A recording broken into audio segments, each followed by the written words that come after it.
بسم اللہ الرحمن الرحیم انواع الصلاۃ الصلاۃ تنقسم الى قسمین صلاۃ مشتملۃ علی رکوع و سجود صلاۃ غیر مشتملۃ علی رکوع و سجود وہی صلاۃ الجنازۃ الصلاۃ المشتملۃ علی رکوع و سجود تنقسم الى ثلاثۃ انواع فرض وہی الصلوات الخمس کل یوم واجب وہی صلاۃ الوتر وصلاۃ العیدین وقضاء النوافل التی فسدت بعد الشروع فیها ورکعتان بعد الطواف نفل وہی ما عدا المفروضۃ والواجبۃ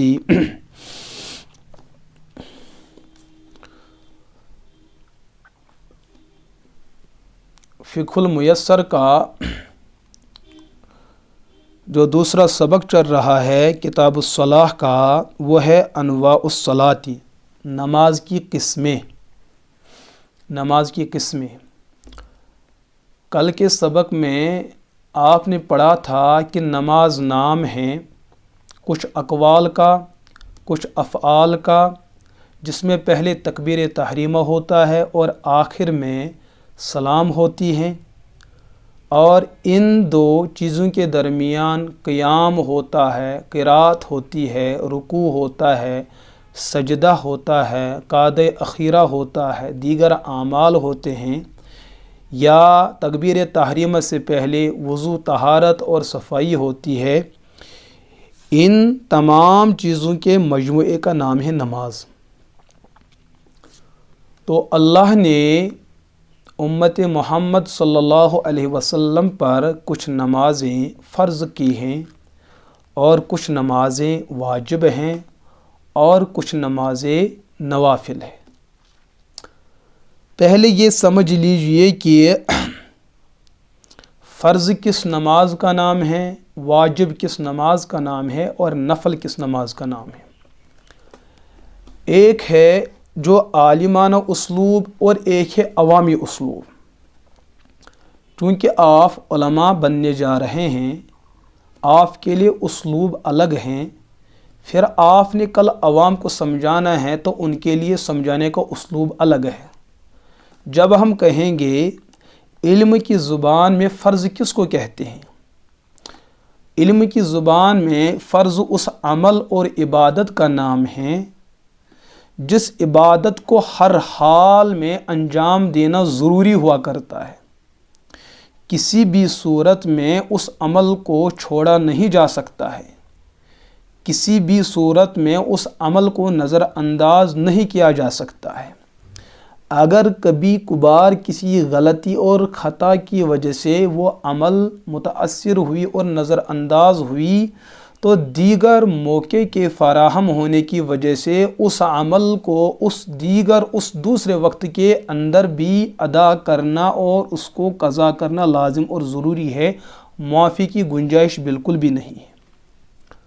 لیکن جب اسی فرض کو ہم شریعت کی زبان میں سمجھنے کی کوشش کریں گے تو ہم کہیں گے شریعت کا وہ مسئلہ اور وہ عمل جس کا ثبوت ایسے دلائل سے ہوتا ہو جو دلائل اپنے وجود میں نص قطعی ہو، پھر چاہے قطعی الدلالہ اور قطعی الثبوت دونوں کا دونوں ان کے اندر پایا جانا ضروری ہے کہ فرض وہ عمل ہے، فرض وہ عبادت ہے جو قرآن کی ایسی آیت سے اس عمل کا ثبوت ملتا ہو جو آیت اپنے مفہوم میں اتنی قطعی اور اتنی واضح ہو کہ اس آیت کا دوسرا مفہوم بنتا ہی نہ ہو۔ ایک بات تو یہ۔ اب اگر حدیث سے قرآن سے وہ مسئلہ ثابت نہیں ہے، لیکن احادیث کے اقسام میں ایک قسم ہوتی ہے حدیث متواتر۔ حدیث متواتر اس حدیث کو کہا جاتا ہے کہ صحابہ، پھر تابعین، پھر اتباع تابعین، ان تین زمانوں میں اس حدیث کے مضمون کو اتنے لوگ بیان کرتے ہوں کہ جن لوگوں کا کسی جھوٹ پر اتفاق کرنا بالکل محال اور ناممکن سا ہو، اتنے لوگ اس مضمون کو بیان کرتے ہو، اس حدیث کا نام ہوتا ہے حدیث قطعی۔ لہٰذا جو قرآن کی آیت ثبوت میں تو قرآن پورا کا پورا قطعی ہے، لیکن دلالت، وضاحت اور مفہوم کے اعتبار سے جو آیت قطعی ہو، اس آیت سے جو مضمون ثابت ہوتا ہو وہ مضمون ہوتا ہے فرض، اس فرض کا انکار کرنا ہوتا ہے کفر، اور اس کو بلا وجہ ترک کرنا ہوتا ہے فسق۔ اور اسی طریقے سے احادیث متواترہ سے جو مضمون کرنے کا ثابت ہوتا ہے اس کا نام ہوتا ہے فرض۔ تو فرماتے ہیں نماز کی 3 قسمیں ہیں۔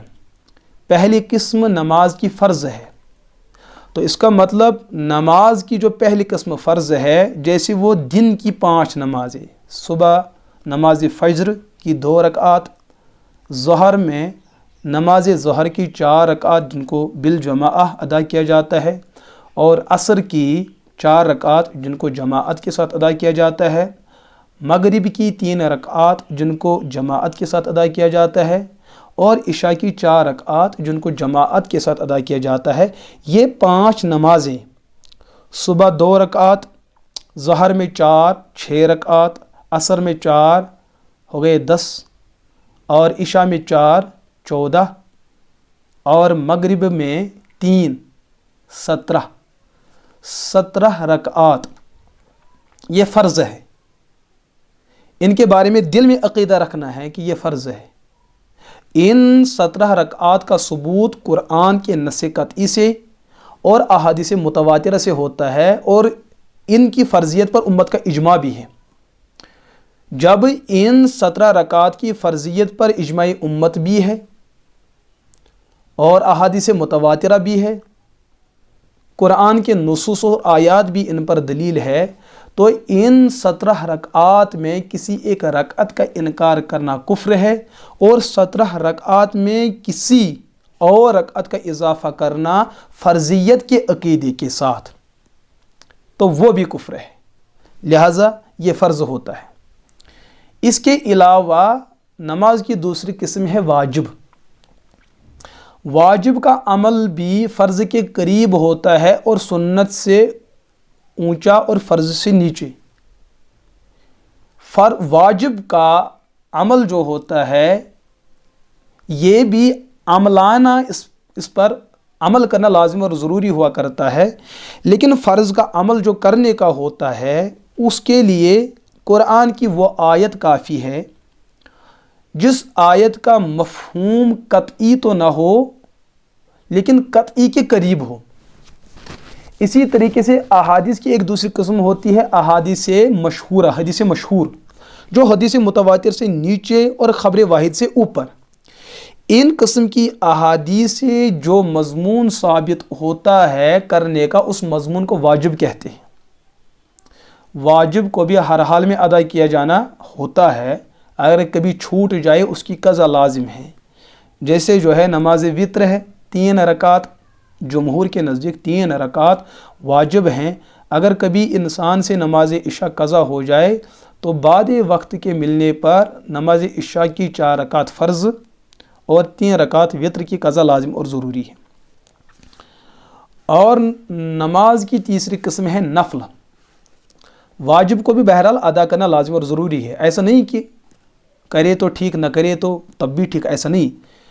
ہاں، نماز کی تیسری قسم ہے نفل، جس کو سنت غیر مؤکدہ کہتے ہیں۔ یہ وہ نماز ہیں کہ انسان پڑھیں تو بہتر در بہتر، افضل در افضل، لیکن اگر انسان نے اس نفل نماز کو ادا نہیں کیا، یہ انسان مجرم شمار نہیں کیا جا سکتا ہے۔ یہ نماز جو ہے اختیاری ہے، پڑھے تو بہتر، نہ پڑھے مجرم نہیں۔ لیکن فرض کے اندر انسان کو اختیار نہیں ہے، پڑھنا ہی پڑھنا پڑے گا۔ واجب کے اندر اختیار نہیں ہے، پڑھنا ہی پڑے گا، لیکن ان دو کے اندر آپس میں تاکید ہے، فرض کا نمبر پہلا اور واجب کا نمبر دوسرا۔ تو فرماتے ہیں نماز کی اولاً 2 قسمیں ہیں۔ الصلاۃ تنقسم الی قسمین، نماز کی اولاً 2 قسمیں ہیں۔ لفظ صلاۃ ہمارے عرف میں ایک صلاۃ وہ ہے جس کے اندر رکوع سجود ہے، جیسے 5 نمازیں، چاہے وہ فرض کی ہو، نوافل کی ہو، سنت مؤکدہ ہو، سنت غیر مؤکدہ ہو،